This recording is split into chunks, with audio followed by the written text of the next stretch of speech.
जय जिनेंद्र, कैसे हैं आप सब। आरज़ू ख्वाहिश में आप सभी का स्वागत है। आज की विशेष जानकारी में हम बात करेंगे शुक्रवार को माँ पद्मावती का व्रत किस प्रकार करना चाहिए, क्या विधि है और क्या व्रत कथा है। सारी जानकारी आपको इस वीडियो के माध्यम से मिलेगी, तो वीडियो के अंत तक बने रहिएगा। तो चलिए आज का वीडियो शुरू करते हैं। माँ पद्मावती धन वृद्धि सुख समृद्धि की देवी हैं। तो जो भी माँ पद्मावती का पूजन करते हैं, आराधना करते हैं, उनके परिवार में धन धान्य की कभी भी कमी नहीं रहती। शुक्रवार का व्रत, माँ पद्मावती का व्रत आप किसी भी समय प्रारंभ कर सकते हैं, परंतु जो लोग ऐहिक सुख की कामना करते हैं उन्हें शुक्ल पक्ष के प्रथम शुक्रवार को श्रद्धा और प्रेम के साथ, विश्वास के साथ इस कथा का श्रवण करना चाहिए, पठन करना चाहिए और व्रत करना चाहिए। इसके अलावा सावन के प्रथम शुक्रवार से भी इस व्रत को बहुत ही श्रद्धा के साथ शुरू किया जा सकता है। जिस स्थान पर कथा की जाए उसे पूर्णतः साफ एवं पवित्र कर लेना चाहिए। एक प्लेट में थोड़ी सी मिश्री, फल और पैसे इच्छानुसार रखकर शुद्ध भाव से कथा करें। मन को शुद्ध भावों के द्वारा एकाग्र करके जिस दिन कथा करें उस दिन पूर्ण रूप से ब्रह्मचर्य का पालन करें। झूठ कभी भी ना बोलें, क्रोध किसी से भी ना करें। यदि अंतराय हो अर्थात रजस्वला हो, किसी अन्य से कथा सुन लेनी चाहिए। व्रत को कभी नहीं छोड़ना चाहिए। यदि इस दिन तिथि हो तो फल एवं हरी सब्जी नहीं खानी चाहिए। दही का पूर्णतः त्याग करना चाहिए। रात्रि पचखान आवश्यक है। यदि एकादशी न कर सकते हो तो दिन में एक ही बार अन्न ग्रहण करना चाहिए। कथा प्रारंभ करने से पहले माँ पद्मावती का ये मंत्र जो आपको स्क्रीन पर दिखाई दे रहा है, इसे 21 बार उच्चारण करें। फिर इसके बाद 11 बार नवकार महामंत्र का पाठ करें। फिर कथा प्रारंभ करें और कथा की समाप्ति पर इसी महामंत्र का, माँ पद्मावती के मंत्र का 21 बार पाठ करें और फिर सफेद वस्तु की प्रभावना करें। जब आपकी कामना सफल हो जाए तब अपने सामर्थ्य के अनुसार दान दक्षिणा अवश्य करें। माँ पद्मावती की कथा प्रारंभ करने से पहले माँ पद्मावती से प्रार्थना करें। विघ्न मिटे, संकट कटे, कष्ट दूर हो जाए। जय जय माँ पद्मावती, सुमिरो सब चित लाए। भक्ति भाव मन में रहे, पूरी हो सब आस। कहो सुनो माँ की कथा, शोक न आवे पास। संसार के समस्त जीवों के सभी दुख दूर करने वाली हे माँ पद्मावती, वे जगत माता हैं। जगत के समस्त स्त्री पुरुष बाल वृद्धों पर, सभी जीवों पर अपनी कृपा बरसाने वाली ममतामयी माँ पद्मावती है। दरिद्रता, रोग, अज्ञान, शत्रुता, विद्रोह, अपयश, पराजय आदि से ग्रस्त होकर जो कोई कष्ट पाता है, यदि वह मातेश्वरी पद्मावती का सच्चे मन से स्मरण करे तो उसके कष्ट इस प्रकार दूर हो जाते हैं जैसे सूर्य के उदय होते ही अंधकार दूर हो जाता है। जिस प्रकार प्रचंड वायु के चलने से घनघोर मेघ दूर चले जाते हैं, इसी प्रकार मातेश्वरी पद्मावती अपने भक्तों के पास विघ्न बाधाओं को रहने ही नहीं देती। वे परम दयालु हैं। उनका पुण्य स्मरण करने वाला जीव परम सौभाग्यशाली होता है। इसलिए हे श्रद्धालु आत्माओं, मंगलमयी माँ पद्मावती का नित्य स्मरण कर जीवन को सुखी बनाओ। जो कोई स्त्री पुरुष बाल वृद्ध मातेश्वरी पद्मावती का स्तोत्र पढ़ता है, मातेश्वरी पद्मावती की कथा पूरी श्रद्धा के साथ करता है, सुनता है, उसके जीवन से सारे दुख दूर हो जाते हैं। दीन दयाल कृपामयी माँ की कथा महान, लोहे को पारस करे देवी माँ का ध्यान। सर्व सिद्धिदायक मातेश्वरी माँ पद्मावती की कथा अब हम करते हैं प्रारंभ। बहुत पुराने जमाने की बात है। भारतवर्ष में वाराणसी नामक की एक संपन्न नगरी थी। वहाँ अश्वसेन नामक के राजा राज्य करते थे। वे बड़े नेक और दयालु राजा थे। उनके राज्य में प्रजा सुखी रहा करती थी। उनकी पटरानी का नाम वामा देवी था। वे पतिव्रता, सुशील, धर्मपरायणा और प्रजस्वला थी। एक बार की बात है, राजमहिषी वामा देवी ने अर्धनिद्रासन अवस्था में 14 स्वप्न देखे। वे स्वप्न थे सफेद हाथी, वृषभ, केसरी सिंह, लक्ष्मी, पुष्पमाला, युगल, चंद्रमा, सूर्य, महाध्वज, कलश, पद्म सरोवर, क्षीर समुद्र, देव्यमान, रत्न राशि और निधूर्म अग्नि। महारानी ने ये स्वप्न महाराज अश्वसेन को बताए तो प्रसन्न होकर महाराज बोले, रानी, तुम एक महान पुत्र को जन्म दोगी। कालांतर में महारानी ने एक दिव्य पुत्र को जन्म दिया। पुत्र के जन्म से सभी के मन में आनंद का सागर उमड़ने लगा। इंद्र और इंद्राणी भी अन्य देवी देवताओं के साथ जैन धर्म के 23वें तीर्थंकर भगवान पार्श्वनाथ के जन्म का महोत्सव मनाने के लिए पृथ्वी पर आए थे। जन्म से ही संसार की समस्त निधियां प्रभु पार्श्व के साथ रहा करती थी, इसलिए उनका नामकरण पार्श्व किया गया। प्रभु जन्म से ही ज्ञानी थे।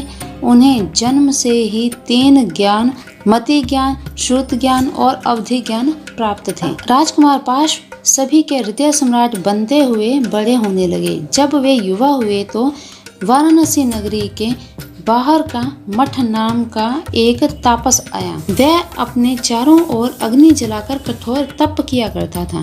नगरी के निवासी उसके तप से प्रभावित होकर उसके दर्शन करने आने लगे। महाराज अश्वसेन व महारानी और राजकुमार पार्श्व मंत्रियों एवं सभासदों को साथ लेकर उस तापस के दर्शन करने आए। सभी ने कमठ को तपस्या करते देखा। राजकुमार पार्श्व ने अपनी अवधि ज्ञान से जान लिया कि इस कठोर तपस्या के पीछे अज्ञान है। उन्होंने देख लिया कि तापस की धुनी में एक ऐसा मोटा लक्कड़ भी जल रहा है जिसमें नाग और नागिन का एक जोड़ा उपस्थित है। अज्ञान से पूर्ण तप की अग्नि में नाग और नागिन भी जल रहे हैं। यह देखकर कुमार पार्श्व का हृदय करुणा से भर आया। उन्होंने तापस को सारी सच्चाई बताई तो अज्ञानी तापस क्रोध से भरकर उन्हें बुरा भला कहने लगा। राजकुमार पार्श्व ने लक्कड़ फाड़ने को कहा। लक्कड़ को फाड़ा गया तो सभी देखकर हैरान रह गए। उसमें से झुलसा हुआ अर्धमूर्छित नाग नागिन का जोड़ा निकला। नाग नागिन का अंत निकट था।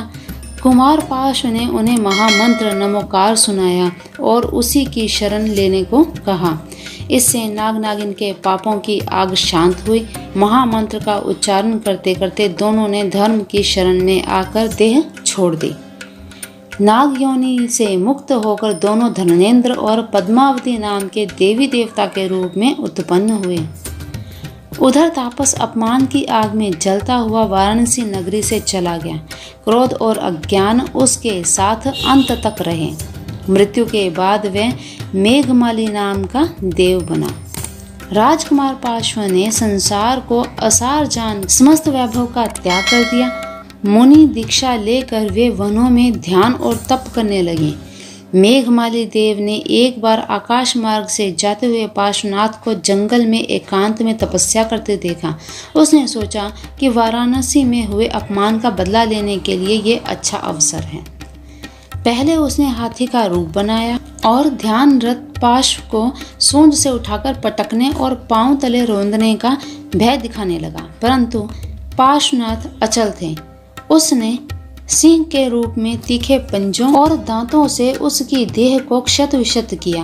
पार्श्वनाथ नहीं डोले। उसने सांप बनकर उनकी देह को डसा। वे ध्यान में लीन रहे। वह बिच्छू बनकर डंकों से अनंत प्रहार करता रहा। पार्श्वनाथ समता भाव से सहन करते रहे। मेघमाली उनकी साधना को भंग नहीं कर सका। अंत में उसने आकाश में घनघोर बादलों की रचना की। मूसलाधार पानी बरसने लगा। जीव जंतु अपने प्राण बचाने के लिए इधर उधर भागने लगे। बिजली कड़कती रही। पानी ही पानी दिखाई देने लगा। ध्यान में लीन पार्श्वनाथ नाभि तक पानी में डूब गए। पानी उनके वक्षस्थल तक आ गया। धीरे धीरे कंधे और गले तक उन्हें पानी ने डुबो दिया। पानी निरंतर बरसता रहा। उनकी नाक के अग्रभाग को पानी छूने लगा। उसी समय देवलोक में धर्मेंद्र और पद्मावती का सिंहासन कंपित होने लगा। उन्होंने दिव्य दृष्टि से देख लिया कि प्रभु पार्श्व पर भयंकर उपसर्ग आया है।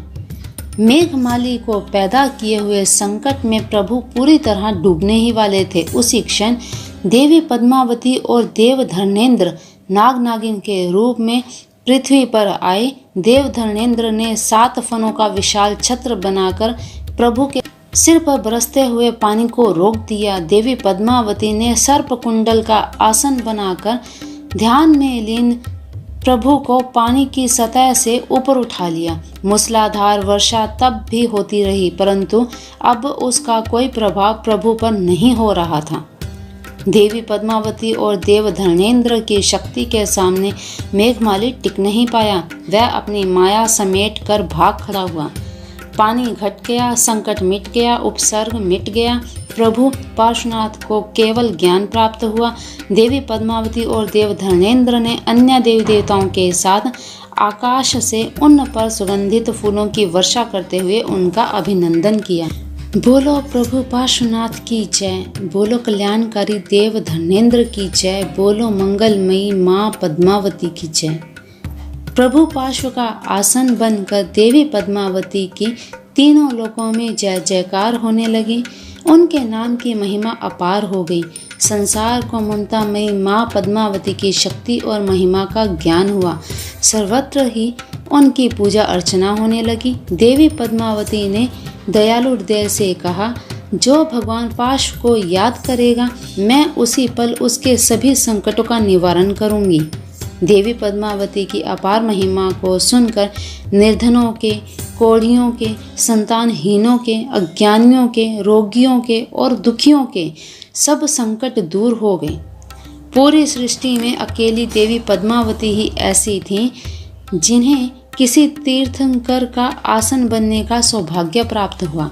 इस कारण जन जन ने उनके चरण कमलों पर अपनी श्रद्धा एवं आस्था के सुमन अर्पित किए।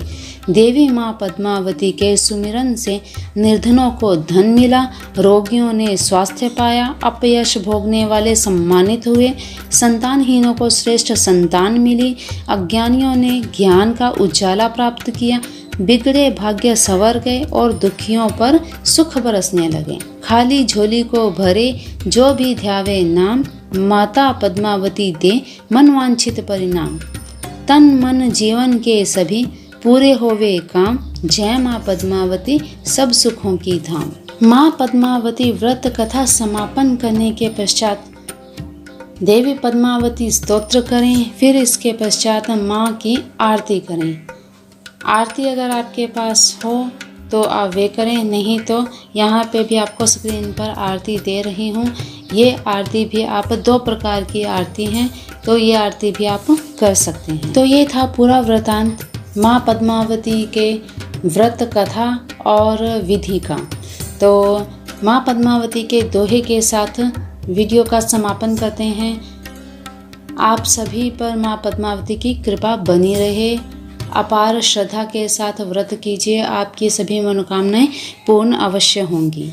पुरसादानी पास ची सिद्धि सकल भंडार, सानिध्य पद्मावती वंदु बार हजार।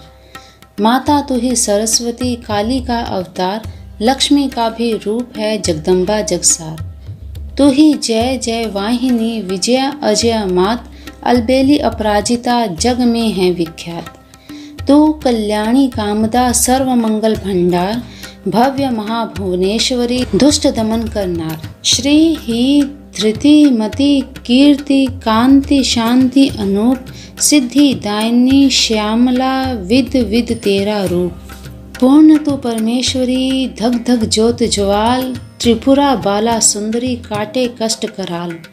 तू चामुंडा चंडिका गौरी अति गुणवंत, वांछित पूरे सर्वदा सिमरे संत महंत। तू उमा तू पार्वती अधहरणी शुभ नाम, क्षण मात्र में करे भक्त जनों का काम। कर नहीं सकती वाणी से महिमा का गुणगान, मूर्खमति मंद सुन करुणा निधि निधान। साबर मांगे मात से कर वृद्ध ये वरदान, दृग करुणा तेरी रहे हृदय में पार्श्व नाम।